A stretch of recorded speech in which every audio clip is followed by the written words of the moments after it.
Lama Rifki. Dah. Balik kampung. Dah batu bila dah sampai? 2 jam je. Dah tak apa kalau gitu. Musafam kabar aku. Tak apalah. Sanggup aku tunggu mu. Baik. Aku tunggu mu tempat biasa ya. Tempat biasa kau ambil mu. Boleh? Baik. Waalaikumsalam. Hai, gua ni member aku ni. Tak ada angin, tak ada ribut. Kabar-kabar nak balik kampung. Tak apa, ada juga teman-teman nak sembang. Ke mana?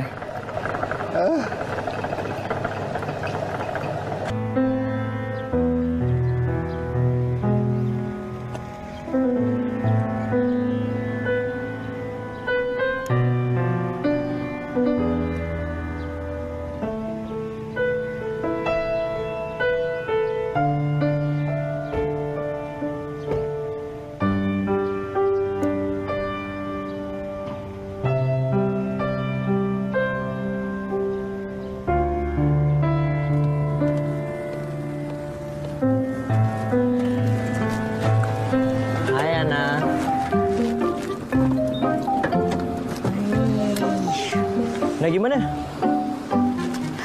Nak pergi rumah Mak Tom, hantar barang. Hari naik kereta abang ni, derah sikit siapa? Tak payahlah. Selalunya pun aku naik basikal je, sampai je pun kan? Sombong. Orang nak atur pergi momok Yah dah ambuh kata rindu ke Abang Rifki. Abang Rifki balik?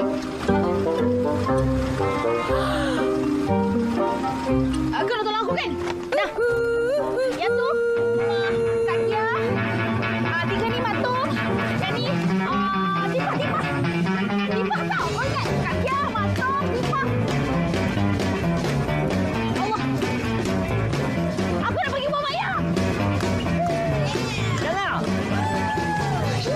Biasa aku kabur.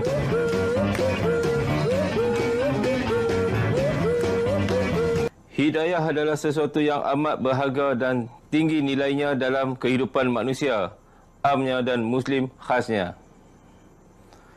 Seseorang yang dikurniakan hidayah di dunia ini bererti kebahagiaan hidupnya yang sejati telah hampir sempurna dan jika dikehendaki Allah akan disempurnakan di akhirat kelak.